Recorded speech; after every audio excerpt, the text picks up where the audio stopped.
What's up, IT Ninjas? Hit the like and subscribe button if you have not done so yet. Just takes a second and really helps out the channel. Today we're going to take a look at installing Rails for a SuperMicro server. This video goes over the SuperMicro 1U Rail Kit. If you need to identify your chassis, take a look at the SuperMicro product chassis page, and I'll put the links in the description, as well as the OEM accessory link page to confirm the rail compatibility. This 1U rail kit has 6 pieces, the left and right outer rack rails, and 2 front and 2 rear inner rail pieces.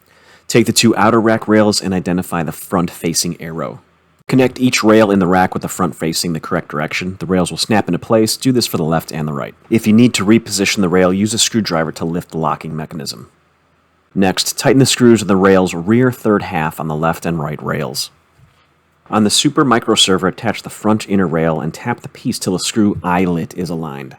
Use the flat top screws to secure the front inner rail. Attach the rear inner rail and tap the piece till the screw eyelet is aligned and screw to secure.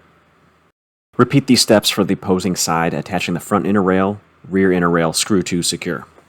Carefully slide in the server lined up on the 2 outer rails. If you need to pull the server out, you will need to press the locking mechanisms on each side, once for the front inner rail and again for the rear inner rail. Thanks for watching, and hit the like and subscribe button. Let me know if this information was helpful assembling your SuperMicro rack rails in the comments. See you in the next video, and let's ninja fix it.